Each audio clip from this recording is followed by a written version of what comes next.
Nagbilin na ako, ma'am. Pag namatay ako, sabi ko, huwag ka tumigil hanggang hindi mo mapatay sila. And then he said yes. Huwag ka mag-alala, ma'am, sa security ko. Kasi may kinausap na ako na tao. Sinabi ko sa kanya, So may we request the honorable endorser to confirm if that is the same video that she is referring to? Yes, Madam Chair. All right, so that is for the record. We showed the video for the guidance of the justice members in the determination of sufficiency in substance. Are the members who wish to comment or manifest with respect to the fourth ground of impeachment or in relation to the video just presented? Madam Chair, The Honorable Zamora. we are all familiar with the actuations of the Vice President as seen in that video. That was, in fact, on November 23, 2024, and that took place after the Committee on Good Government had their proceedings, and well, we all knew what happened then. That was the time when Attorney Zulaika was detained. And well, it is incumbent upon us to point out the specific portions of the complaint. The Honorable Laila de Lima already mentioned, but it is clear here under paragraph 100 that the Vice President committed overt acts constituting impeachable offenses. It says here, and as we saw in the video, that on November 23, 2024, in a morning briefing with the media, Vice President Sara stated that she has talked to an assassin and had instructed him to kill President Marcos Jr., the First Lady, and the former Speaker of the House of Representatives. To continue, in paragraph 105, it states here, instead of retracting what she said, Vice President Sara admittedly owned her previous statement. On November 26, 2024, she publicly confirmed that she had indeed talked to a person who could assassinate the President, the First Lady, and the former House of Representatives Speaker. A reporter said, "So, but you already talked to a person?" Vice President Sara said, "Yes. To do that in the event that you are killed?" And Vice President Sara said, "Yes, yes, yes." It is my position that the threats were conditional, is inconsequential, and that the mere act of engaging an assassin, as stated in the complaint, is opposed to her oath, and that the mere act of uttering these statements is already impeachable because at the very least, it amounts to a betrayal of public trust, aside from all of the offenses charged in the impeachment complaint. Thank you, Madam Chair. Thank you, Honorable Zamora. Madam Chair. Honorable Suntay. Madam Chair, the complaint alleges that the respondent declared that she had arranged for a person to kill the President, the First Lady, and the Speaker if she herself were killed. The complaint alleges a public statement, but it does not allege the existence of an actual agreement to kill. There is not even an overt act in furtherance of such agreement. Any act constituting conspiracy or any act constituting conspiracy or attempted murder. Kasi yung alleged gunman, hindi man lang natin na-present. Now, let's go to the doctrine of free speech. Which guarantees free speech and free press do not permit a state to forbid or prescribe the advocacy of the use of force or of law violation except where such advocacy is directed to inciting or producing imminent lawless action and is likely to incite or produce such action. Advocacy of violence or law-breaking is protected unless it is directed at inciting or producing imminent lawless action and is likely to produce such action. That was stated in Salonga versus Cruz Paño, 134 SCRA 438. Now, kung makikita rin natin doon sa statement ni, doon sa video, and I'm glad that it was flashed on screen, which, kasi, in fact, dapat nga hindi, because it would be premature. As I mentioned, the video is not part of the complaint, but okay lang na ipakita natin dyan because it brings back yung ano natin, yung pag-aalala sa mga yan.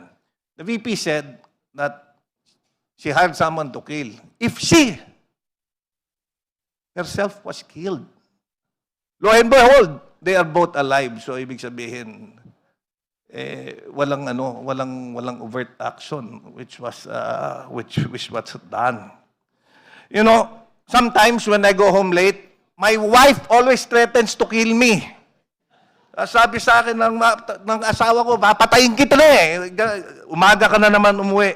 And you know, my wife is the queen of our home, ha? And she is highly respected by everyone in our household. But you know, I am still alive. And my wife only kills me with love. Common sense dictates that if you are really serious in killing someone, you do not announce it to the whole world. Why would you announce that you will kill someone if you really intend to kill someone? Common sense dictates otherwise. Thank you, Madam Chair. Madam Chair. Thank you. Honorable Madam Chair. Abante. With due respect to Congressman Suntay, I do not know if he is lawyering with for the Vice President because I would even think that he is right now defending her. Pero ito you have seen the video. Whether it be that he is joking, that's between her, diba? Thing is this, that amounts to a credible threat against the President, the First Lady, and the Speaker. That is not political noise, just like what he's saying about his wife. What he's saying about his wife is only political noise. No, but my wife But is that not a is not politician. political noise, Madam Chair. That is a red flag for national stability and constitutional order. Why?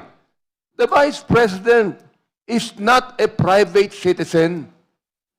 The wife of Congressman Suntay is a private citizen, but not the Vice President. The office of the Vice President carries access, influence, and security resources. That is why the standard for public trust is higher, not lower, Madam Chair. Thank you very much. Madam Chair. The Honorable Adjong. Thank you, Madam Chair. And then Honorable Degamo. Very, very short manifestation regarding the video. The whole nation is aware of this video, actually, Madam Chair. It came out during a press conference that the Vice President called for when Attorney Zulaika was in detention in the House of Representatives. My take on that, Madam Chair, is you can argue on whether a crime is being consummated or not, because some say that it has not been fully implemented, and so therefore the crime is not committed itself. To me, Madam Chair, I know how a layman would understand that is, it does not take one particular threat to be consummated, meaning to be implemented, for it to constitute a betrayal of public trust. The mere fact, Madam Chair, that it was uttered by a sitting Vice President to threaten a sitting President and claim that she had contracted an assassin to do her bidding is in itself an impeachable act. It's in itself a betrayal of public trust, Madam Chair. So whether or not it was said in jest, whether or not there was an intention, because it's conditional according to some, whether there was not really an intention, except, for example, that she herself was killed. So that's irrelevant to me, Madam Chair, because the fact that it was said, the threat was said by an official who needs to uphold a high standard of, the demand of of her office should be upheld in such a high standard, would to me fall under the category of a betrayal of public trust. That is my humble submission, Mr. Chair, Madam Chair, on the issue of the video that just flashed, it's played on the monitor, Madam Chair, Your Honors. Thank you. Maraming salamat po. Thank you, Honorable Adjong. At this juncture, we recognize the Honorable Degamo. Yes, Madam Chair. I would like to speak from a personal experience. My husband, the late Governor Degamo, before he was murdered. By the way, we will be remembering his 3rd death anniversary tomorrow. That's March 4. He received threats before he was tragically murdered. The threats at first were conditional. Like, if you do this, something will happen. But then, even though they were conditional, the fear and intimidation they caused were very real. Conditional threats can turn into actual harm. Nangyari po yun sa amin. In the same way, when the VP reportedly made statements implying harm to the President, the First Lady, and the former Speaker, those statements are serious, even if phrased as conditional. Kasi words from someone in her position carry weight. It can intimidate other officials, it can influence decision, and even undermine public trust. That is why, in impeachment terms, such conditional threats are considered sufficient in substance. It's not just the wording that matters.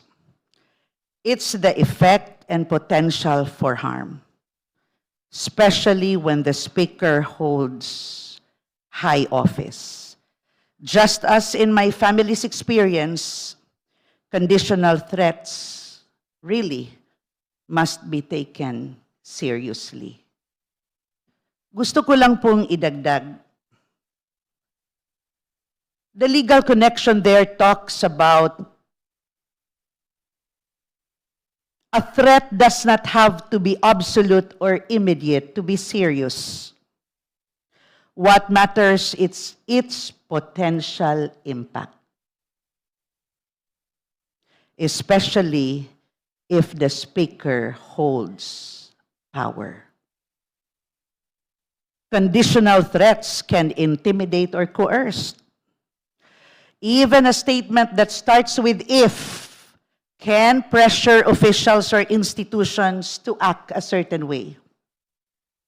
And high office makes it more serious. Maybe words from ordinary people may be limited in effect, but threats from a person who is holding a national leadership post carry far-reaching consequences. Kaya nga po, public office demands higher standards of behavior. Yun yung nire-require sa atin. Dahil if wrongly handled, and I must admit, my husband must have wrongly handled the situation back then that resulted now to his 3rd year anniversary, still waiting for justice to be served. Yan lang po, Madam Chair. Thank you. Thank you, Honorable Degamo. Next in line is Madam Endorser. Can we finish first the manifestations of the justice members before we go back to you. Yes, Madam Chair. The Honorable Chua. Thank you, Madam Chair. Madam Chair, let me borrow the words of the late Justice Cruz, Justice Isagani Cruz, when he defined impeachment as a method of national inquest into the conduct of public men. Ang ibig sabihin po nito, ang tinitignan po dito ay yung mga taong nasa taas ng lipunan kung paano nila maglabas ng behavior sa publiko. Ang hinuhusgahan po dito sa impeachment ay yung kanila pong conduct. Obviously, napanood po natin, hindi po ito yung conduct na inaasahan po natin sa isang tao na may pangalawa sa pinakamataas na posisyon sa ating lipunan. Yung video po, ang tinatawag po natin, res ipsa loquitur. The video speaks for itself. Hindi na po natin kailangan magpahaba. Hindi po ito usapin ng kriminal para tignan po natin ang elemento ng threat. Ang tinitignan po dito po sa pinakita sa atin, yung conduct ba na pinakita niya ay binetray niya yung public trust? Ito ba yung conduct na inaasahan natin sa isang tao na mataas ang katungkulan sa lipunan? Pag sinagot po ninyo ko na ito po yung conduct, maaari ko pong sabihin na wala nga po talagang substance. That's all, Madam Chair. Let us be reminded that in various discussions of impeachment process, we try to determine the fitness of the public official to hold public office. That is for the record. Any other member who wish to manifest? You would like to add, Honorable Digamo. Yes, Madam Chair. And if I may add, itong grounds po na ito, we are not just dealing here with the VP. No? Ang ibig ko pong sabihin, kahit sino po, pwede naman pong ang source of threat is the President. Source of threat could be the Speaker, directed to the VP, the President, directed to the VP. It could be directed to any other public official. Pero yun po yung nakikita natin na hindi talaga dapat binabaliwala para wag naman pong matulad sa amin. So it's not about personalities. It is about the actuations na ginawa at dapat may managot. Thank you po. Thank you. Next is the Honorable Vice Chair Dumogan. Thank you, Madam Chair. I don't like to repeat what had already been said, but looking at the allegations in ground number 4, including the video that we had just watched, at this stage of determining sufficiency in form, it has already complied. Thank you, Madam Chair. Thank you, Honorable Dumogan. We will now go back to the endorser of the impeachment complaint, the Honorable De Lima. Thank you, Madam Chair. To just be brief, yes, res ipsa loquitur. The video says it all. Res ipsa, the thing speaks for itself. The video itself speaks for what we are alleging as impeachable offenses. No joke, no joke. Then there's no issue anymore as to whether it was meant to be a joke, because it's the VP herself who says, no joke, no joke. So wala na pong question dyan. Hindi na po natin kailangan i-prove na yun ay joke because it came from her, That it is not a joke. from her own language. admission against interest. There is also no such thing as conditional threat.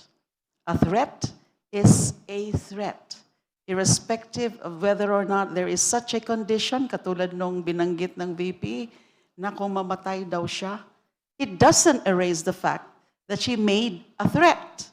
So there is no such thing as conditional threat. It's also a non-issue. Now, we saw also the video. It has been widely covered even by foreign media. What other country, or is there any other country where we have seen such an incident of the second highest official of the land, a very high official of the land, making such a very open and public and brazen act of threatening the president and the two others? So, malinaw po itong ground na ito. Isa po ito sa tingin ko ang pinaka-malakas na magiging basis ng impeachment. Thank you. That concludes our deliberation on the fourth impeachment complaint. We shall now proceed to the fifth ground of the third impeachment complaint. Please allow the chair to read.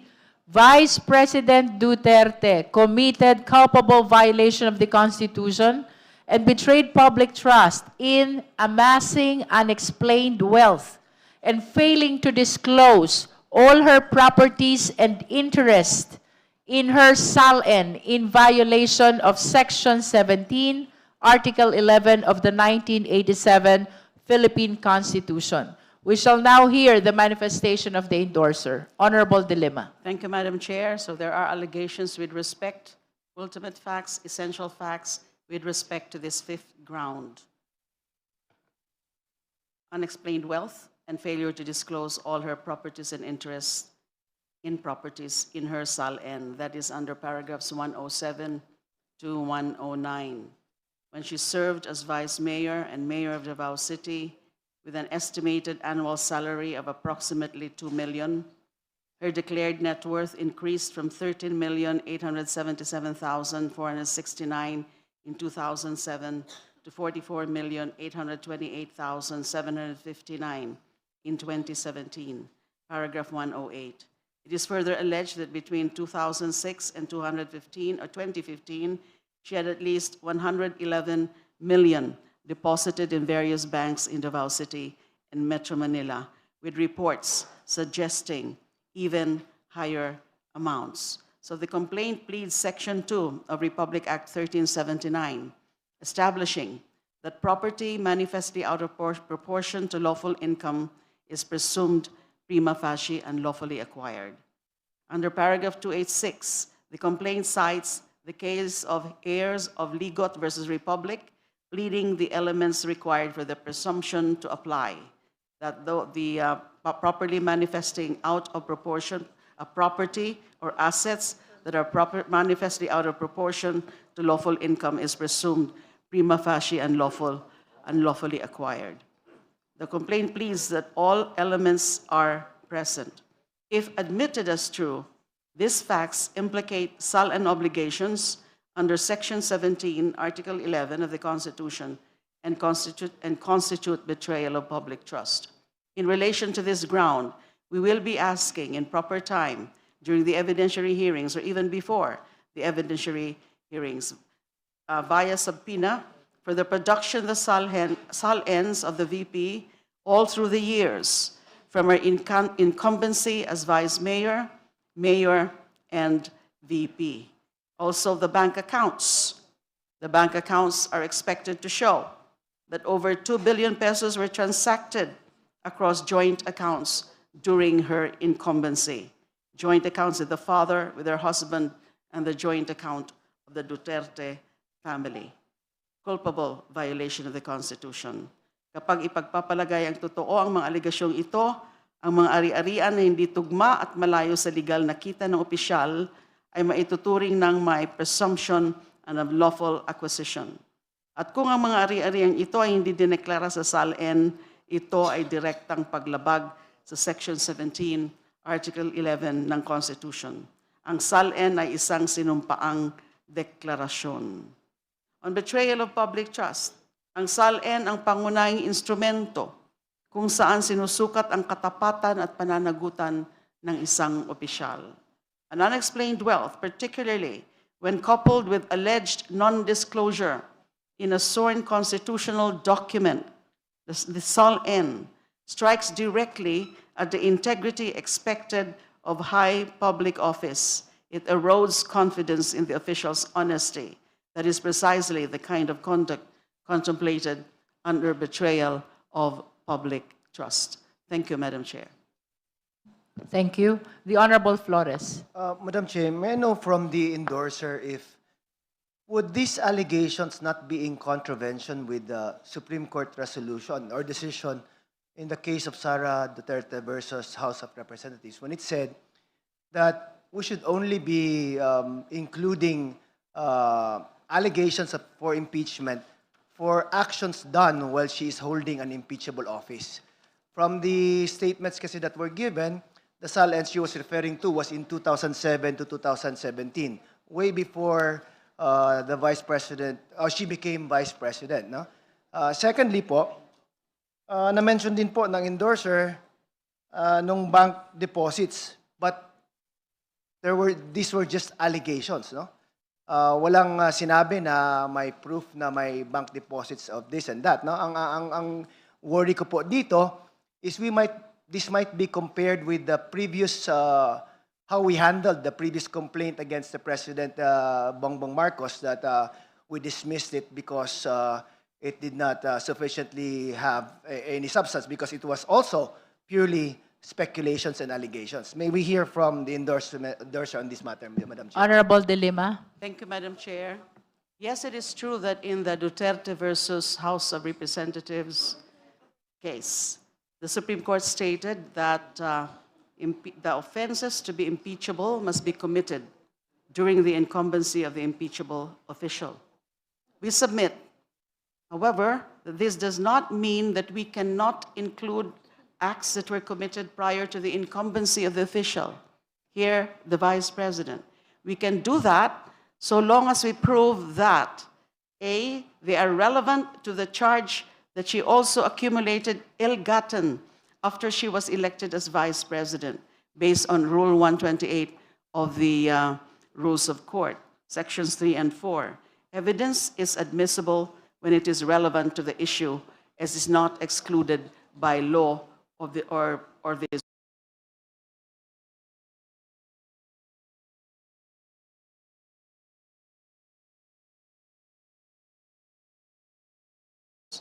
they are offered to prove.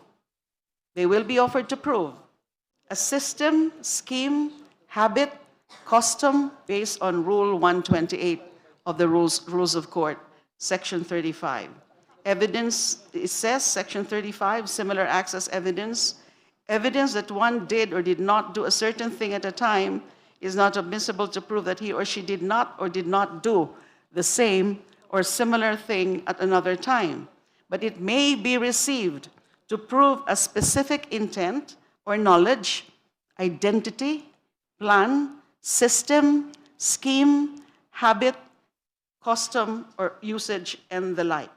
And this is what we will prove during the evidentiary stage, that the Vice President accumulated even more ill-gotten wealth after she was elected as Vice President, and that accumulating ill-gotten wealth is part of her system, scheme, habit, or custom as a public official. Also, presentation of the SALNs while she was still a mayor and vice mayor are relevant to show the contrast between her income and assets before and after she became vice president. And again, we're talking here about fitness of the respondent to continue holding office as a public official. So hindi po yan, yes, there is that Supreme Court ruling, pero hindi po ibig sabihin na hindi na natin pwedeng i-consider.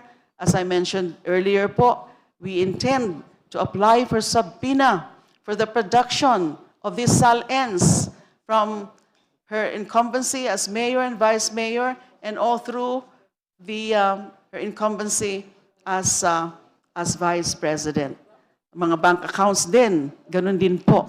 We will ask for subpoena also from AMLAC, from the Office of the Ombudsman.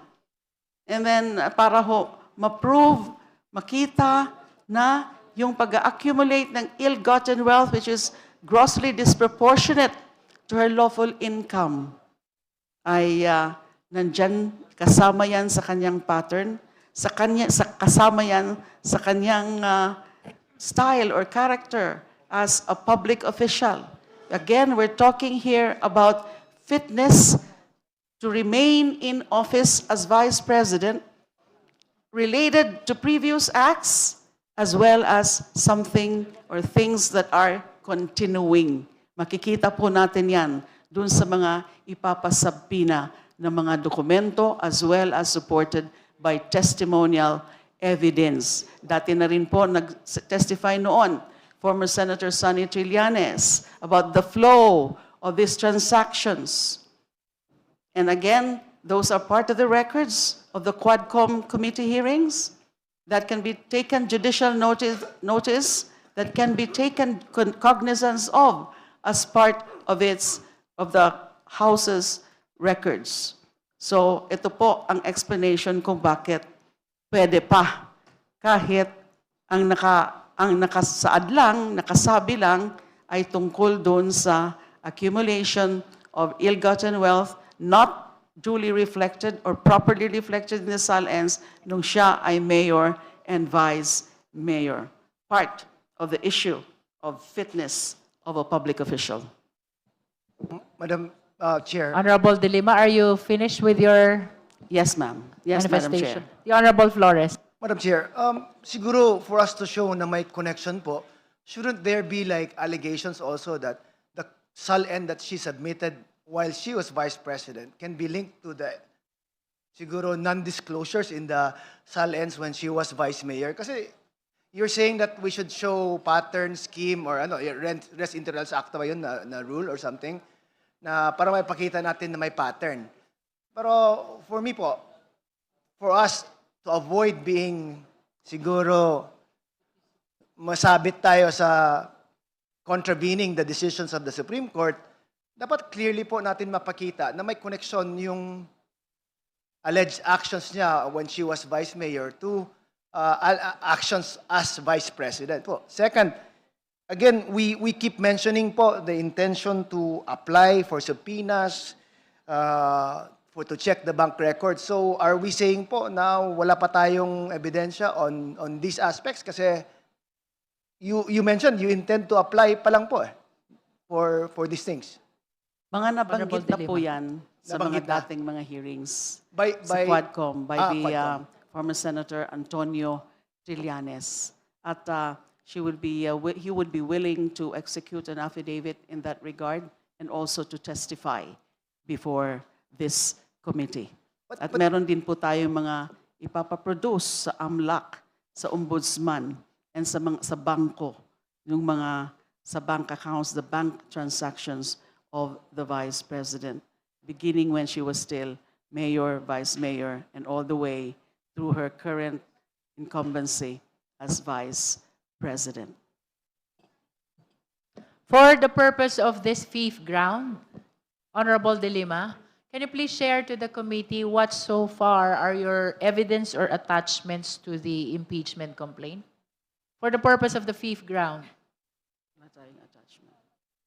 There are no attachments so far to this complaint because as I mentioned, the complainants will intend to prove this through those documents that will be the subject of the subpoena that we will request in due time. Earlier, you made mention about former Senator Sonny Trillanes. And was this part or is this part of your allegation of facts in your impeachment complaint? Yes, I believe so. So there's a specific reference in the impeachment complaint with regards to the testimony of former Senator Sonny Trillanes during the hearing of the Good Government Committee. check, Madam Chair, but that is my Yes, recollection. please. Yes, please. Thank you. Madam Chair. Honorable Rodriguez. Yeah, Madam Chair. 107. The ground 4 is on page 95 of the complaint. And We are on the fifth ground. fifth ground is number page 95, that the Vice President committed culpable violation of the Constitution, betrayed the public trust in amassing unexplained wealth and failing to disclose all their properties. Madam Chair, from paragraph 285 to 290 are conclusions of law citing the law itself on unexplained wealth and also decisions of the Supreme Court. So let's go back to the statement of facts. The statement of facts, Madam Chair, 109. is found on page 46. So this is entitled E, Facts in Relation to Vice President Sara's Unexplained Wealth and Failure to Disclose all her properties and interests in properties in her SALN. We must remember that the Constitution says impeachment of the Vice President. And the Supreme Court ruled in Duterte versus House that those acts complained of for impeachment purposes should be acts committed at the time that he's holding that impeachable office. So therefore, paragraph 107, VP Sara served as Vice Mayor of Davao City between 2007 2010, then served as Mayor 2010 to 2022. Clearly, this is not within the Vice Presidency of Sara Duterte. So this allegation does not give substance to an offense committed by the Vice President. 108 is a listing of SALNs, which are from 2007, 2017. The Vice President started to discharge her functions as Vice President in 2022. So clearly, 108 does not give substance to the offense charge. And lastly, there are only 3 paragraphs here in the statement of facts. Nothing, no recital of facts in the grounds under page 95 to 96. So here, number 109, more. Between 2006 and 2015, VP SAR had at least 111 million deposited in different banks in Davao City and Metro Manila. Again, nothing here pertains to the office of the Vice President, the acts of the Vice President of enriching herself as Vice President. Clearly, we cannot go to the future and say that in the future we can have, if there's a hearing, that they're going to fish for more evidence. Because we are deciding based on the recital of facts in the complaint. And it will never be taken up because they are not in the complaint. And the Vice President will be asked to answer those that are her own actuations and acts as Vice President. So clearly, Madam Chair, clearly, the ground for number 5 is totally devoid of any substance against the Vice President because all the acts stated, which is 107 to 109, pertains when she was Vice Mayor and Mayor. So this has to fail, Madam Chair. Thank you. For the guidance of the members, the chair wishes to manifest that the 5th ground of the 3rd impeachment complaint actually speaks of 2 specific acts. One is amassing unexplained wealth, and the other is the failure to disclose in the SALN. So, in relation to the Supreme Court decision, there might be an issue with respect to the first act, but if the failure to disclose in the SALN continues even to the time that she is already the Vice President, I think this will make a difference. The Honorable Suntay. Thank you very much, Madam Chair. SALN violations require identification of specific undisclosed assets. The complaint does not identify any particular property or financial account which was omitted from the declaration. Without identifying the undisclosed assets, the allegation cannot establish falsity.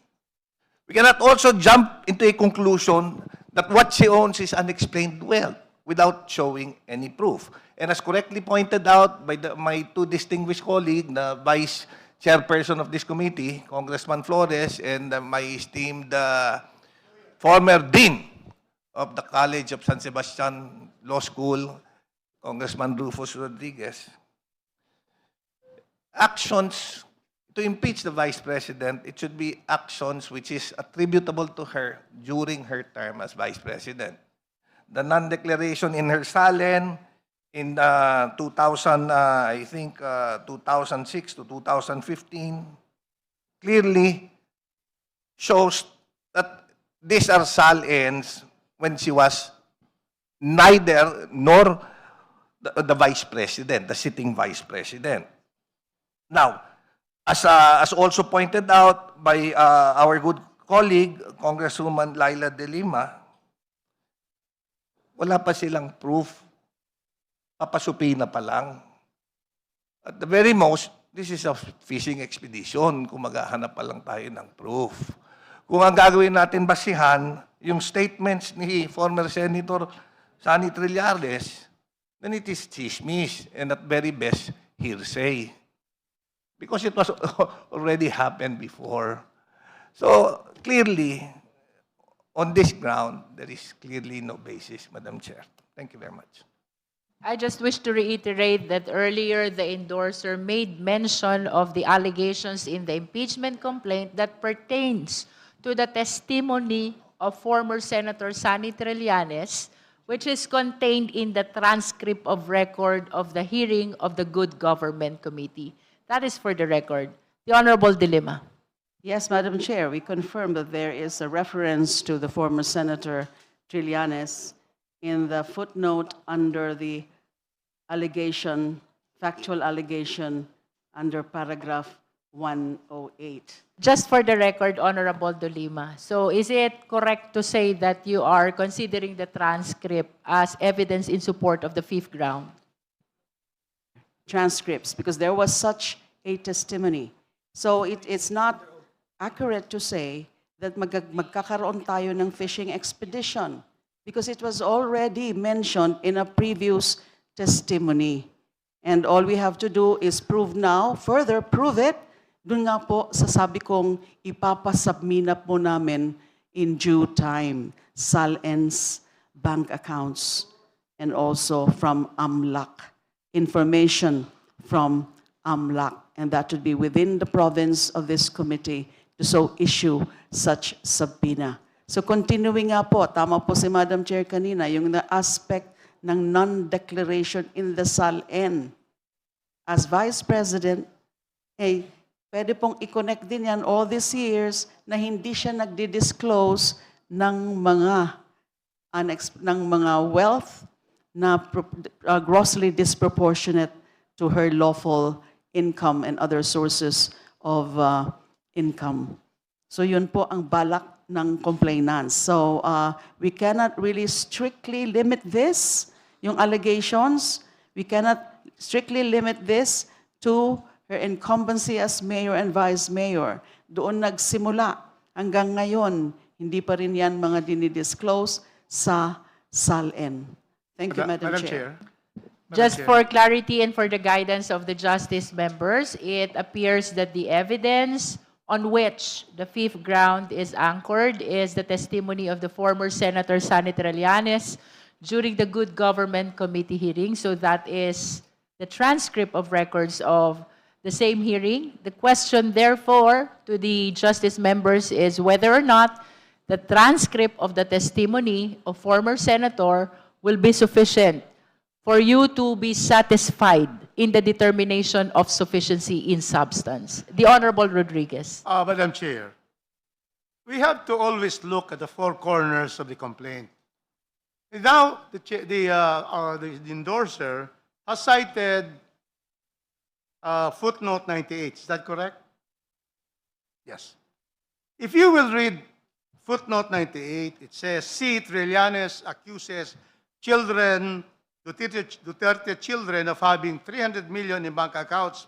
This is April 4, 2016, long before the vice president was elected and took office on June 30, 2022.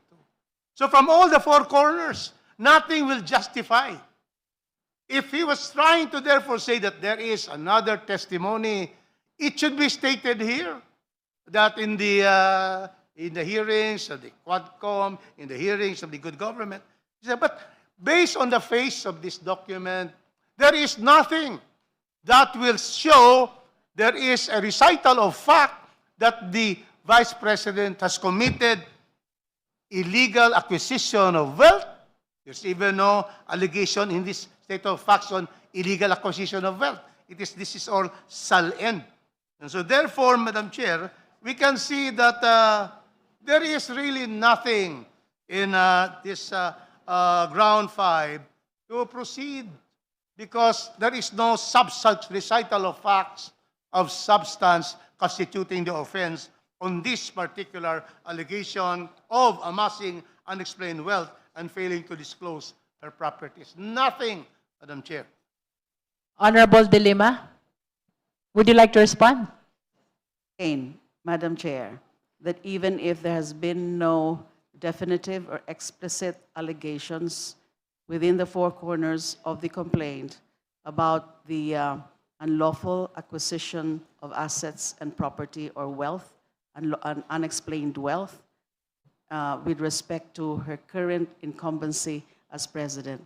But as I said earlier, that it does not mean that we cannot include already acts, we cannot include acts that are attributed to her now that she is an incumbent vice president. And that it proves that yung pattern na yan na pag-acquire ng unexplained wealth at saka yung pagdi-disclose sa SALN is continues or it continues when she was or she is the vice president. And that is precisely what is going to be established doon po sa mga documents na mga hihingin namin via subpoena. It establishes the pattern, yung accumulate niya ng ill-gotten wealth or unexplained wealth, and it hinges precisely on the issue of her fitness to continue public office. Thank you. All right. Any Madam other? Chair, just a quick The Honorable manifestation. Nasal. I believe that the fifth grounds for impeachment against VP Sara Duterte should not be included due to lack of merit. Due to, number one, insufficiency in evidence, allegations regarding bank transactions are speculative and fail to prove any illegal accumulation of wealth. And again, I agree with Vice Chair Keith Flores and my seatmate, Congressman Rufus Rodriguez, that the timing of offenses, impeachable acts must occur during the current incumbency. These claims involve actions from 2007 to 2017. And on lack of relevance, there is no direct link between past actions and her current conduct or fitness for office. And also, on unsubstantiated claims, the burden of proof has not been met as the allegations ignore legitimate income and constitutional disclosure rules. Also, supporting records from previous hearings lack the necessary credibility and relevance to the current charges. So in conclusion, I believe that the fifth ground fails to meet the constitutional and legal standards required for impeachment and should be dismissed. Thank you, Madam Chair. The Honorable Zamora. Madam Chair, if we're talking about legal standards, I think that we can allege acts that were committed prior to the incumbency of the official. so long as we are able to show that they are relevant to the charge that she also accumulated ill-gotten wealth after she was elected as Vice President based on Rule 128 of the Rules of Court, which we may apply here, and also to prove, as stated by the Honorable Laila de Lima, that there is a system, scheme, or pattern, habit, custom, or usage, and the like, based on Rule 128 of the Rules of Court. Thank you, Madam Chair. Any other member who wish to make a manifestation on the fifth ground? Would you like to wind up, Honorable De Lima, on the fifth ground? Everything was said already.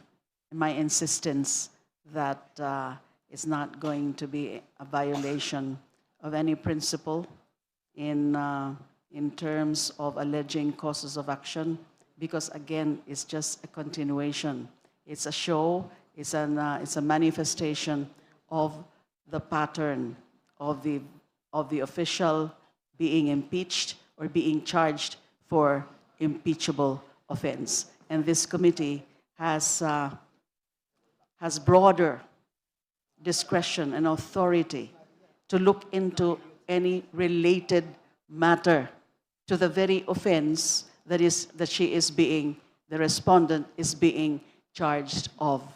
We have such broad authority to further inquire beyond those alleged acts committed during her incumbency during previous positions that are related again to the very issue of accountability and fitness to hold or continue holding public office. Thank you. Again, for the guidance of the justice members, in addition to the theory of accumulation and the intention of the complainant to establish the pattern, we would like to invite the attention of the members that the fifth ground was drafted to show two specific acts. One is amassing unexplained wealth, and the other is the failure to disclose in SALN. So that is for the guidance of the justice members only. We are concluding our deliberation on the fifth ground of the third impeachment complaint. Now we proceed to the sixth ground of the third impeachment complaint. Please allow the chair to read. Vice President Duterte committed culpable violation of the Constitution and betrayed the public trust in committing acts of political destabilization and the high crimes of sedition and insurrection. Now let's hear the manifestation of the endorser. Honorable De Lima. Thank you, Madam Chair. So the sixth and the last ground, acts aimed at destabilizing the government and inciting sedition and insurrection. Ang mga allegation po sa complaint, on the face of the complaint, noong January 28, 2024 at March 12, 2024, dumalo si VP Sara sa mga rally sa Davao kung saan kini-question ang legitimacy ng Pangulo at hinikayat umano ang militar na kumilos laban sa kanya. This is paragraphs 110 to 111. Noong July 17, 2024, tinawag niya ang sarili na designated survivor para sa SONA. That's on paragraph 112. At noong August at October 2024 naman, hayagan niyang inatake ang Pangulo at sinabing nais umano niyang pugutan ng ulo ang presidente. That's paragraphs 113 to 114. Now, assuming truth of those allegations, the pleaded acts are framed as destabilization, incitement, and high crimes, falling within culpable violation and betrayal of public trust. Culpable violation of the Constitution.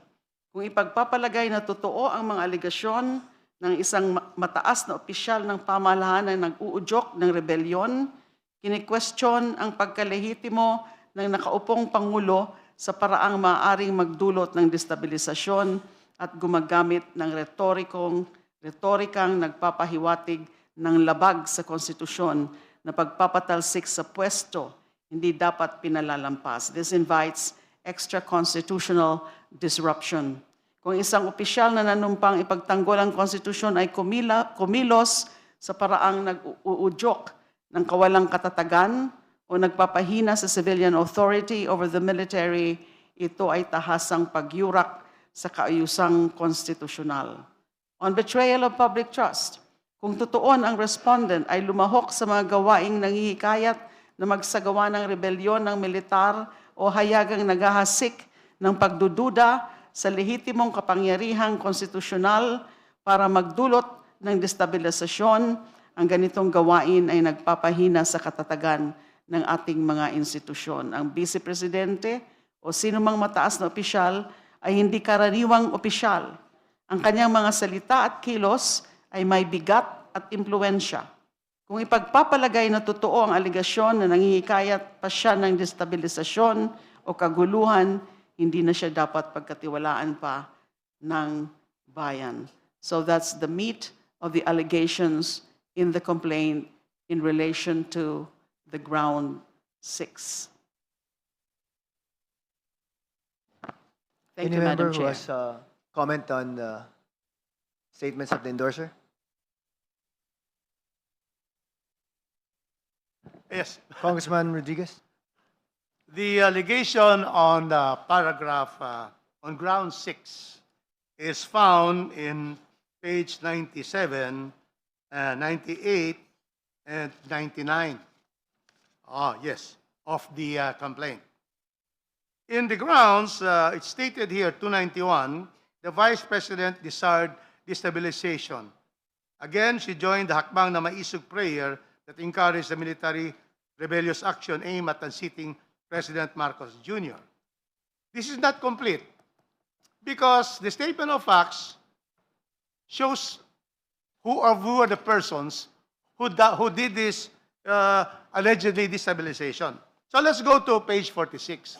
I'd like you to flash the statement of the Honorable De Lima, yung grounds, so that we can see that may disparity sa sinabi niya doon at saka itong 106. Can you flash again the first bullet?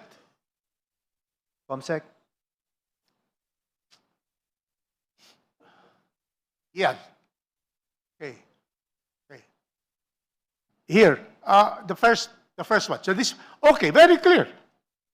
On January 20th, VP Sara joined the hakbang na may isog prayer in Davao City, where former president, so here there is no former president in the grounds. Clearly, the one, proposing and encouraging the military to take rebellious action against President Marcos was Duterte, not Vice President Sara. So very clear. In their own allegations, page 110, former President Rodrigo Duterte encouraged the military to rebellious action. There is no allegation here that the Vice President took the microphone and said, let us therefore take rebellious action against the President. So therefore, there is no basis for this to hold the Vice President accountable. Next, on March 12, 2024, she again appeared at a rally where statements were made questioning the legitimacy of the President. Now, where is Sara Duterte here? There is no statement here. Because here I have the page 1111 paragraph on March 12, exactly, during the rally, malicious statements were made to impugn the legitimacy. Where is Sara Duterte here impugning the legitimacy of the President? None, because she did not speak there. You see? So the second allegation has no basis. Okay. Third, designated survivor. We're going to a movie here of a film. We're using here the film to be a part of impeachment, the designated survivor. So therefore, there's no basis. Designated survivor. It can just be stated, as a matter of, that movie of designated survivor. So nothing really there that will destabilize. It does not say, let us remove the president. Nothing. Okay, then let's go to the third one. Here. The Vice 113. Can we go to the next one after designated survivor? The attacking and apologize. Let us go to what is stated here. On August 25, 2024, it's not the one there. What is stated here is the Vice President started publicly attacking the President. There is no quotation that she attacked the President. And then, period. This is the allegation in the complaint. She said, according to 113, on August 25, 2024, the Vice President started publicly attacking the President. What was said to attack the President? Nothing here because nothing. She did not say anything attacking the President.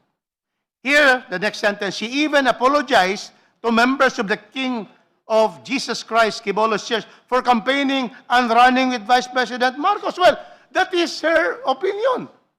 Saying that, but she did not say, let us remove the President. Nothing of that sort. She just apologized that she campaigned and running with the President. Therefore, that particular allegation is not sufficient in substance. Okay, now, we go to 114. Ito na. 114, she made pronouncements expressing a desire. Ano yun? 114. I will read to you. Then, on October 18, 2024, VP Sara made public pronouncements showing her desire to decapitate the President. Now, let's go, because it's stated here. Let's go to what is stated. Gusto kong tanggalin yung ulo niya ba? Gusto ko. Desire. A desire. Not a threat. Just a desire. Can we prosecute somebody with desire? Second, I imagine myself, imagination. Can imagination be a basis for impeachment? You see? And then she continued, hindi marunong maging presidente ang nakaupo. Well, that is her opinion. Are we going to also impeach her because of an opinion? Okay. And lastly, she said, kung presidente niyo siya, okay lang. Tingnan mo, okay lang daw. Ako, hanggang vice president lang ako.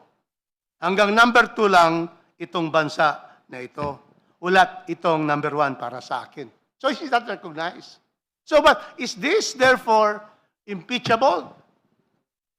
Madam Chair, we believe that ground number 6 has no sufficiency in substance to say that she is destabilizing or the government or high crimes. In fact, our president is performing his duty. In fact, the military is not, is destabilizing the president. We are moving forward with President Ferdinand Bongbong Marcos. And so therefore, we do not see any effect of this. And so, Madam Chair, we are therefore saying that number 6 ground should fall. Thank you very much. Thank you, Honorable Rodriguez. Now we Madam Chair. recognize the Honorable Brian Poe. Madam Chair, it brings me no joy to investigate a fellow public servant. However, I would be remiss in my duty as a Vice Chair not to study the facts of this impeachment complaint. With respect to a man I consider my mentor, very well argued. But for the sake of the body, I think it's very important for us to actually look at the context by which these events occurred. With the help of the COMSEC, I'd like to request that the articles that were cited in the annex be displayed for the committee so that we can go through the events one by one.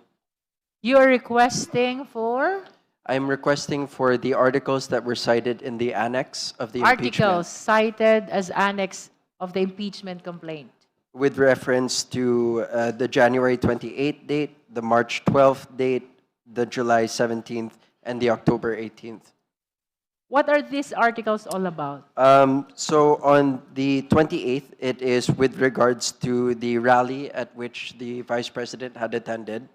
On March 12th, it is with regards to the remarks made by the Vice President against the President and his administration. On the July 17th, it is the article referring to the Vice President referring to herself as a designated survivor. And shortly after, on October 18, the article referring to when the Vice President had the desire to decapitate the President. These are the articles that would be flashed. This is a if ever. total of 4 articles. I believe, ComSec, is it for, we have 4 articles? 4 articles? 3.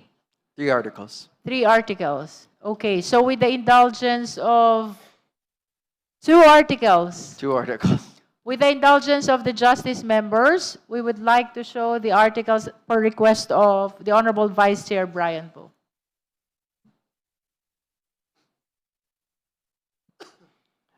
So, Madam Chair, this is the article regarding the rally that took place. And then the second article, please. And this is the other article for the prayer rally. Now, with the indulgence of the committee, since what's being discussed here are these dates, would it be possible for us to use the video clips that show the actual incidents themselves? Because if we're going to sit here and read the articles, it might be quite difficult. Anyway, this is for public consumption. We're not introducing new evidence here, and it's all on public record because these have been displayed on the news and in social media with the permission of the chair. Madam Chair, You are requesting for videos to Requesting be for played. videos Videos relating of the to same these. incident. Yes. Yes, Madam The Chair. Honorable Suntay, what's the Yes. pleasure of Madam Chair, I would Honorable like to Suntay? reiterate, the videos has not been attached as part of the complaint. And if Are you opposing? if what Congressman Poe states is accurate, that it has been shown on Facebook, on social media, widely, then there is no need to play it. Mag-aalas 3 na rin po kasi. Yes, we are Nagtatanong almost pa done ako. with the first impeachment complaint. If the Honorable Suntay is not opposing the video, I think it needs to be shared to the justice members for them to be guided in judging whether or not the requirement of the sufficiency in substance is met. The Honorable Brian Poe? Madam Chair, the videos are not being displayed to paint one side or the other, but merely to give context to what is being said here, because these events happened almost 2 years ago. So it's just for us to make an objective assessment on whether or not there's actually substance here. So for the record, the video will be presented to guide the justice members in our determination of sufficiency in substance with respect to the 6th ground of the 3rd impeachment complaint. Committee Secretariat is directed to play the video. Madam Chair, I think for purposes of... The Honorable Rodriguez. Yeah, thank you. Chronologically presenting it, I think we should get the video first of the January 28, 2024. Is that the request of Congressman Brian? Honorable Chair. Poe. Yes, if we could do it chronologically so that it also makes sense to the members of the committee, starting with January 28, 2024, then next would be March 12, 2024, and then after would be July 17, 2024, and then 18 October 2024. Again, with no predetermination as to whether or not there is sufficiency in substance, but just to give context to the arguments being made today. All right.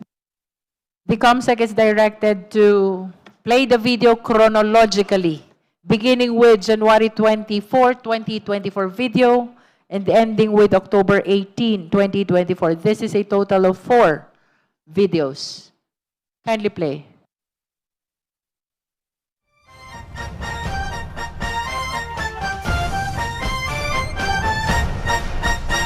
Mga kaigsunan ko, padayon nato nga mahalon ang atuang nasod. Mga kababayan, patuloy nating mahalin ang ating bayan. Mabuhay kayo, mabuhay ang Pilipinas. Mr. President, pinilit ninyo kami. Kayo yung tinikik sa Bisaya, kinikitoy mo yung Pilipino. You are testing the waters, not even. You are pushing to the limits ang pasensya ng Pilipino. Huwag mong gawin yan. Huwag mong gawin yan, huwag mong ituluyan kay magkagulo. Pag hindi namin napilitan kayo sa mga rallies, sa aming mga boses, ang sentimento namin, ako'y sinasabi ko sa military, nag-hemorrhage ang bayan, gastos dito ng gastos doon. Tapos kung mag-speech, ang pinag-usapan ang putang inang pobreng Pilipino. Gastos dito, gastos doon. Mga military, maawa kayo sa bayan. Pag hindi namin kaya, gawin ninyo. Gawin ninyo, kawawa ang Pilipino. Yes, Dante, good evening. Good evening, Harleen. In today's prayer rally conducted by the Sunshine Media Network International, or SMNI, and supporters of religious group leader Apollo Kibuloy, some former and incumbent government officials have attended the program. Vice President Sara Duterte arrived first, though she did not speak or give a message before the crowd. Before 8 o'clock tonight, former President Rodrigo Duterte arrived here at Diwasang Bonifacio in Manila. With him are Senators Christopher Lawrence Bongo, Ronald De La Rosa, and Robin Hood Padilla. Former presidential spokesman Harry Roque and former chief presidential legal counsel Salvador Panelo also arrived earlier. Senator De La Rosa said they came over to show support to Kibuloy. Meanwhile, former President Duterte urged the public to be vigilant, especially that the Marcos administration is allegedly now trying to amend the Constitution. Duterte said the current regime's main objective is to extend their term through charter change. He also emphasized that if any provision of the Constitution will be touched, the whole Constitution itself is now open for amendment. And that's our latest live from Manila. Back to you, Harleen. Thank you, Dante Amento. Vice President Sara Duterte will not attend the third State of the Nation address of President Bongbong Marcos on July 22. In an ambush interview on Thursday, July 11, Duterte says she will skip this year's SONA. She also names herself the designated survivor. No. No, I will not attend the SONA. I am appointing myself as the designated survivor. A designated survivor is a U.S. government official chosen to stay at a secure location during events where top leaders are gathered. This ensures continuity of government in case a catastrophic event kills or incapacitates the president, vice president, and other top officials. There is no such position yet in the Philippines. Well, nandun lang ako, nakakatayo ako doon kasi may gamot ako. Gusto ko tanggalin yung ulo niya ba?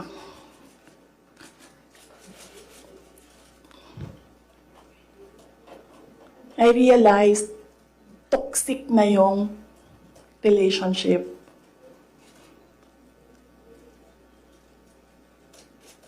And it did not help na itong dalawang katabi ko, tumawa pa. Pinagtawanan pa nila yung bata. And I saw the humiliation sa face ng bata. I wanted to help him. Gusto ko sabihin sa kanya, itong relo ko na lang, relo ito ng Vice President, ito relo ng Presidente, pero I hope this will do. And then I realized na baka mas lalong mapahiya yung bata if I do that. So I just imagined myself cutting his head. Gusto ko, ganun din ang gusto ko gawin doon sa mga katabi ko. So na-realize ko, toxic na ito.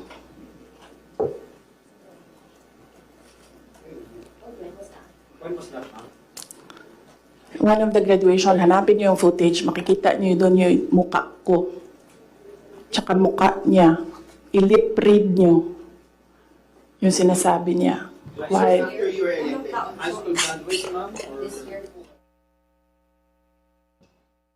Honorable po? Madam Chair, so again, since we were able to play these videos, we better understand the context of what had happened, what was said. And it is up to the committee to decide whether or not this is sufficient in substance. We are not debating whether or not there are grounds for impeachment yet. It's more of whether or not there's substance in what was submitted. And what we have is that she did attend those rallies and that she did make these statements. And so with regards to sufficiency and substance, it does seem that these are all included in the impeachment complaint. Madam Chair. The Honorable Suntay first, and then the Honorable Rodriguez. Thank you very much, Madam Chair. Well, as we could see, based on the videos, lalong-lalo na yung una, statement ni BP Sara doon, patuloy natin mahalin ang ating bayan, which is very telling ng kanyang disposition. Yung mga ibang videos, hindi ko na-explain because I will not be able to explain it anymore because I cannot explain it better than how my esteemed colleague Rufus Rodriguez explained it. Baka masira ko lang yung explanation niya kung tutulungan ko dahil maganda na yung explanation niya. Well, then dadako na lang tayo sa culpable violation of the Constitution. In the context of the Philippine Constitution and the ongoing 2026 impeachment proceedings, this proceeding, culpable violation of the Constitution is a high legal bar. It is not just about breaking the law, it is about a specific guilty breach of the fundamental law of the land. Kung ang pagbabasihan natin, yung mga pinakitang video, I don't think we will see any fundamental breach. The key word here is culpable, which implies a degree of perversity or guilt to commit this offense. The official must have acted with a deliberate intent to disregard the Constitution, which I believe is non-existing. Kung dadako naman tayo sa sedition at sasabihin natin, hindi, seditious yung mga ginawa, kahit na nakita naman natin na hindi. Ang mahalagang tanong sa batas ay hindi lang kung nagpunta sa rally, nanood, o may nasabi ang isang opisyal. Ang importante ay kung may aktual na ginawa o inutusan na illegal na gawain. Kung ang allegation ay nakabase lamang sa mga speech, sa rally at mga statements, political rhetoric, I don't think that it is seditious. Alam ng mga kaibigan natin sa Makabayan yan, madalas silang mag-attend ng rally eh. Pero kung salita lang at wala naman silang gagawing aktwal, then that is covered by their freedom of speech and is not seditious. Thank you very much, Madam Chair. Thank you. At this point, we recognize the Honorable Rodriguez. We thank the Honorable Brian Poe because it's clearer now, based on the footage, that the Vice President did not in any way call to arms our people to rise against the government. On the contrary, love our country. Because sedition, Madam Chair, as stated here under this particular ground that the Vice President committed sedition. Sedition is committed, Madam Chair, by inciting through speech. No, we never heard any speech there. Writing or action, revolt or insurrection against established government authority, nothing. So therefore, the first allegation that the Vice President destabilized the government has incited sedition is not, or insurrection, because in that rally, even the President, former President Duterte, was just saying, do not do all these things. Do not spend this or that on, don't do these things.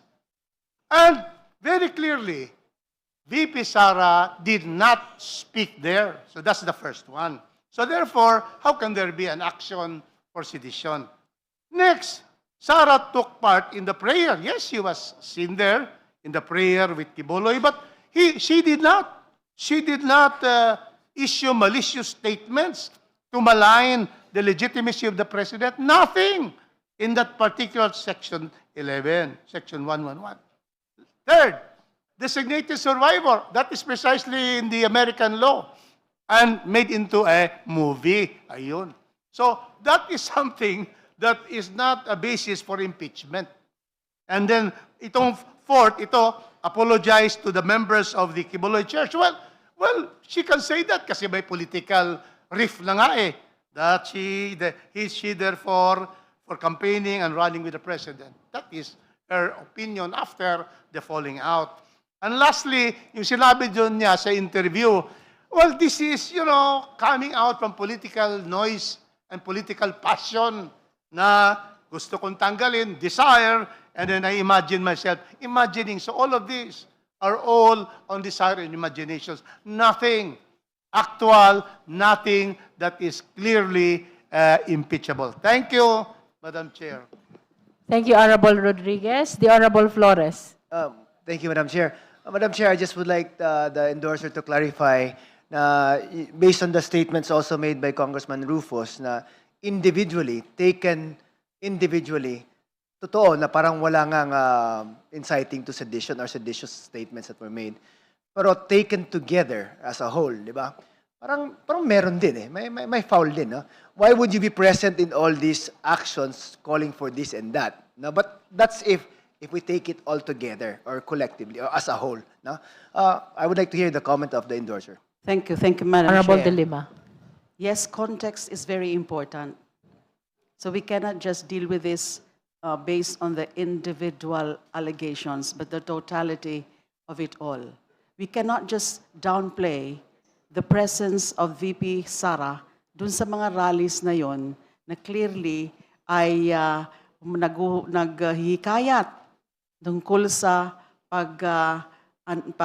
yung continued existence of this government, of the president.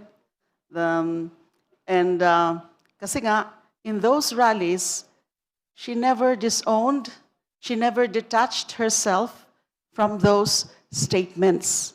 Also, yung sa designated survivor, it's clearly galing po sa kanya yun.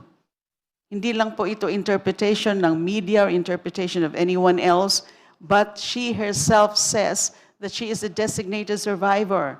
Anong ibig sabihin? Kapag dinedesignate mo ang sarili mo as a survivor, na parang ang wish niya ay may mangyayari, and ganun din sa decapitation. It's not a simple expression of a wish. It is also a threat. And it goes to the stability of government na meron siyang mga sinasabi, meron din siyang mga sinasaluhan na mga activities at mga rally na she was not detaching herself. Hindi niya dinidisown na yun ang mga sinasabi in those rallies. So you're correct, the Honorable Flores is correct, that this has to be taken in totality, the circumstances, those incidents. And the context is really very important in scrutinizing this particular ground. Thank you. Madam Chair. Madam Chair. The Honorable Nasal first, Short and then manifestation. Padiernos, and then Suntay. Madam Chair, allow me to put on record my observations on this sixth ground based on what we've seen, based on the videos. The cited allegations do not on their face constitute impeachable offenses under Article 11, Section 2 of the Constitution. First, the statements attributed to the Vice President. Wala naman ho siya halos sinabi except for the last video na pinakita na parang, yun na nga, parang she was speaking kung ano yung iniisip niya. No? Sinasabi lang po niya yung iniisip niya. Even if harsh or provocative, fall within the realm of political speech. To amount to rebellion or incitement, there must be a clear and direct call to imminent unlawful action. The complaint does not establish such imminence, intent, or overt acts. Second, mere participation in rallies or association with certain individuals is not unlawful. Guilt by association is not a constitutional ground for impeachment. The complainants must show personal commission of impeachable acts. For these reasons, the allegations rely on rhetoric and political characterization rather than specific willful acts that clearly constitute culpable violation of the Constitution, high crimes, or betrayal of public trust. Thank you, Madam Chair. Thank you. The Honorable Padiernos. Thank you, Madam Chair. Madam Chair, I just have a few questions for our endorser. Yes, because- the endorser is willing to respond. For our sixth ground, it is anchored on acts of political destabilization and high crimes of sedition and insurrection. So, sa batas po natin, these are, unang-una po, political destabilization. That's quite vague. Wala po yan sa batas natin. And it's not self-defining. As to sedition and insurrection, they fall under the revised penal code. And as mentioned a while ago, pag revised penal code crimes po, kailangan po may criminal intent. I would just like to get the position of our endorser about sa lahat po ng sinabi ng ating impeachable officer. Can she point out ano po yung that would show there is criminal intent? Because nakikita ko po yung kusang po nagagaling si Kong Rufus Rodriguez. I see Honorable Rodriguez. We have to know first, yun muna po. Gusto ko muna po malaman from our endorser. Bol de Lima.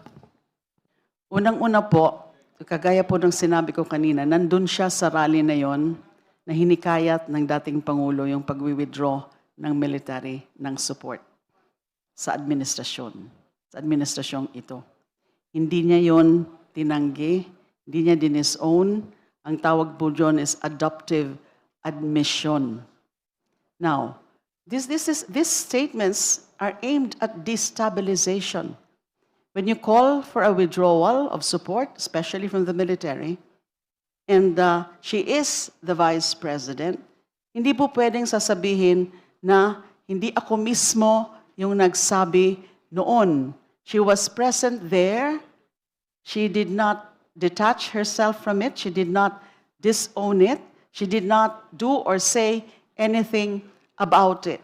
She is the Vice President. Destabilization po ito. And then coupled with yung iba pang na mga actuations niya, yung pagde-designate bilang survivor, designated survivor. And then yung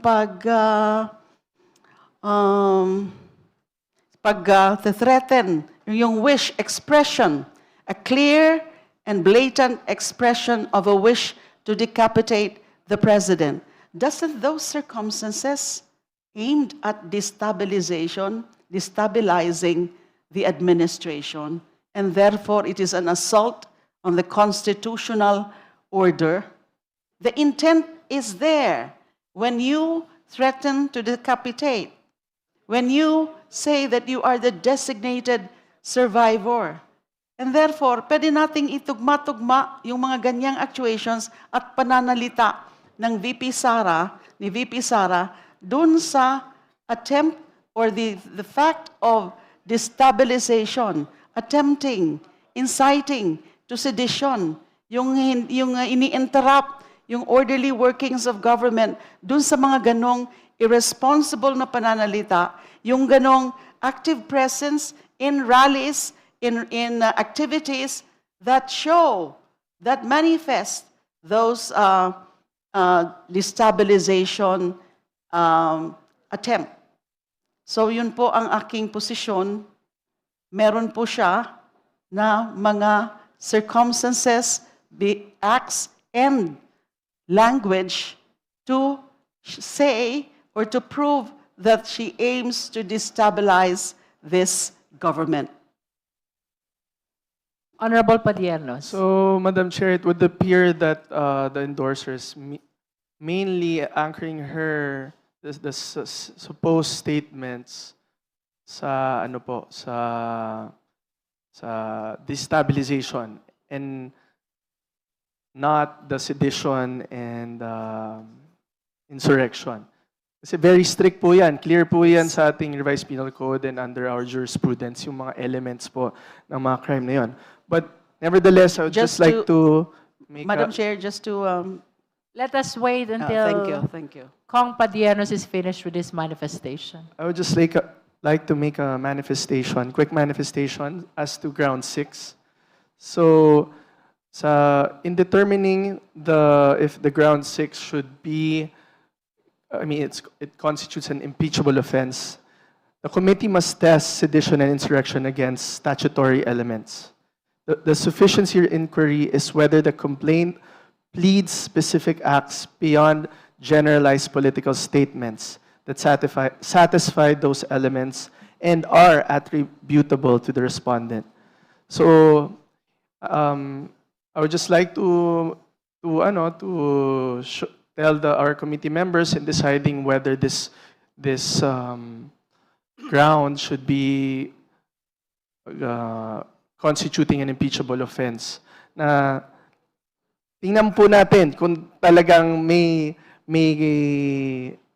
elements that constitute that crime. So yun lang po, Madam Chair, and maraming salamat po. The Honorable De Lima would like to respond to the manifestation of Madam Honorable Chair, Padiernos. yes, just to point out the fact that it's not only destabilization, it's inciting to sedition. And she was present there. She did not do anything. She did not disown it. That is the principle of adoptive admission. Thank you, Madam Chair. Thank you. The Honorable Suntay. Thank you very much, Madam Chair. Whether individually or collectively, looking at all the videos shown, there can be nothing seditious that can be attributed to the Vice President. In fact, there is nothing for her to denounce, no statements to denounce. Because we cannot attribute statements made by other people to the Vice President just because she was there. Then we have to do it with everyone who is there. Lahat na lang ng present. Sabihin natin, we should attribute that statement. So, mere presence in the rally does not make her actions seditious. That is very clear. Alam mo, yung tama naman yung sinabi ni Kong Rufus, yung statement as being the designated survivor, it's not illegal, it's not criminal. In fact, it's a process in the United States. Mere utterance na I'm designating myself. In fact, hindi nga pwede yun eh. Can you designate yourself without a process? Sinabi lang niya yun. Siguro magpapatawa lang siya. And lastly, alam mo yung minsan, nasa Shangri-La ako, nakita ko si Ann Curtis. Ang ganda-ganda pala niya. May desire sa loob ko na nag-init talaga. Na-imagine ko na lang kung anong pwedeng mangyari. Pero siyempre, hanggang imagination na lang yun. Pero, di naman siguro ako pwedeng kasuhan dahil kung ano-ano yung na-imagine ko eh. Thank you very much, Madam Chair. The Honorable Zamora. Madam Chair, I would like to have those statements stricken from the record. Madam Chair, There is Happy nothing Women's Month, Madam Chair. sexual dun sa sinabi ko. Nothing immoral. It's just, I said, may na-imagine ako. I think there is nothing wrong. Nevertheless, Madam Chair, I want that deleted in the record. Can the chair hear the proper motion towards I striking make a motion, out from the Madam record? Chair. Honorable Zamora. Madam Chair, I move to strike those statements from the record. Objection, Madam Chair. There is a motion to strike out from the record the earlier manifestation of the Honorable Suntay about his imagination upon seeing Ann Curtis. Do I hear a second? I second. Second, Same Madam has Chair. been seconded. Is there any objection? The same has been objected to. Let us now divide the House. Those who are in favor of the motion, please raise your right hand.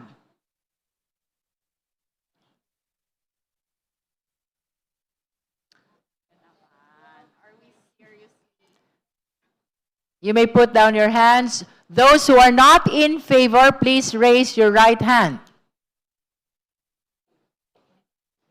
Those who abstain, please raise your right hand. Just a short manifestation, Madam Chair. I just want to put on record that we cannot censure The Honorable anything which Suntay is illegal, enjoined which is from not further illegal making or manifestation immoral. until we resolve the motion. Order, please. With a vote of 13 in the affirmative and 2 in the negative, 2 in the negative, 0 abstain. Meron? I will say it again. With 13 votes in the affirmative, 2 in the negative, and 0 abstention, let the chair say it for the third time.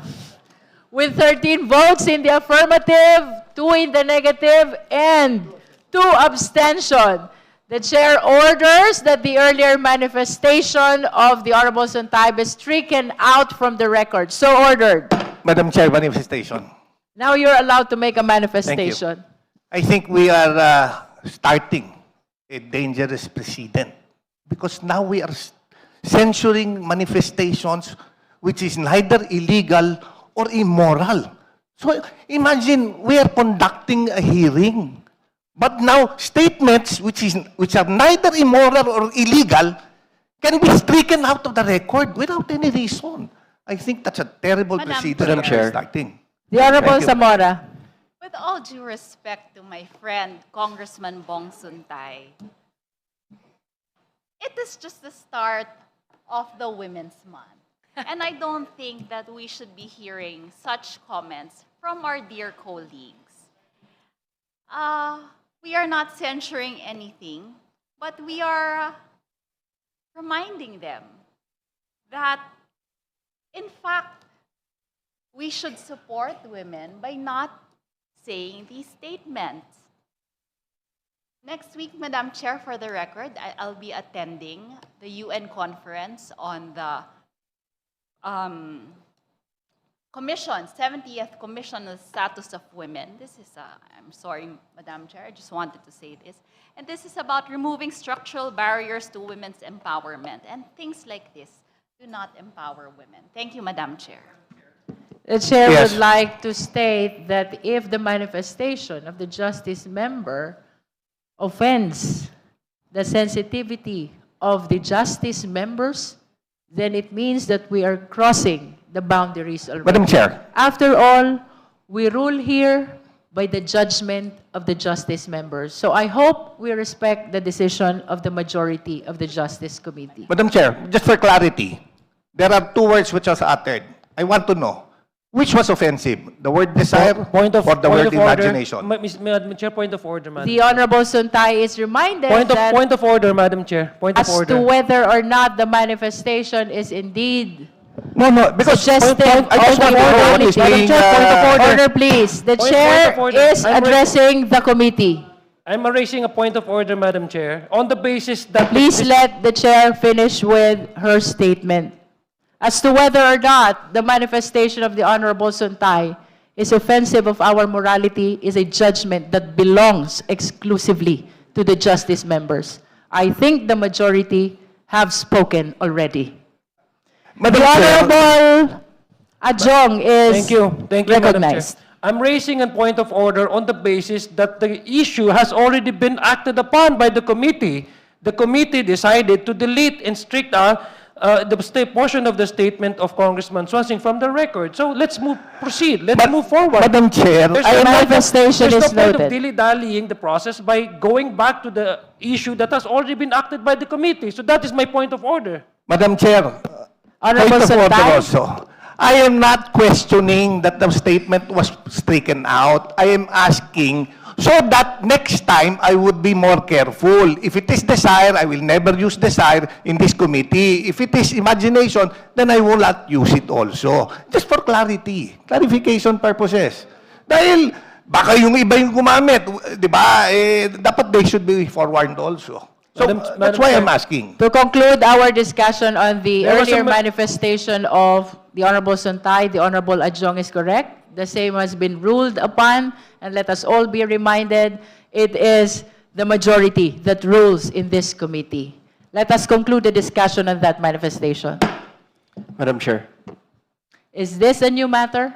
This is going back to what we were discussing earlier, not going to this issue about Does this not imagination. pertain to the manifestation that has been stricken out already It from does the not record? pertain to it at all, Madam Chair. The Honorable Po is recognized. Thank you, Madam Chair. Just going back to the issue at hand and discussing the substance of the impeachment complaint, I want to ask the sponsor of this measure whether or not the presence or the absence of a high-ranking individual is a statement in and of itself.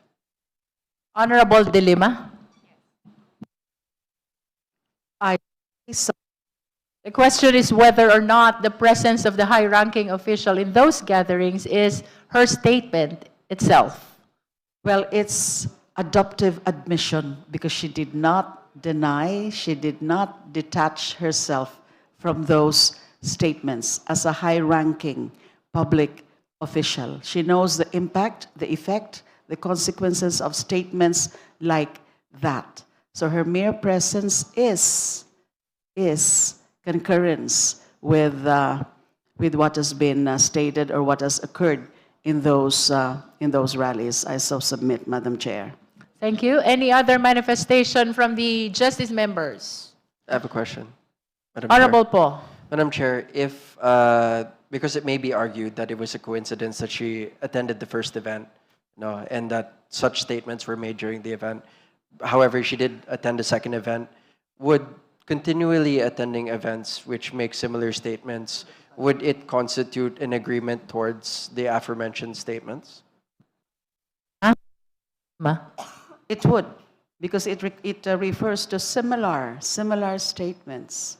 So again, not doing anything, not saying anything, after hearing it from the first activity, from the first rally, would be her concurrence with the very essence of those statements. Thank you. Honorable Po.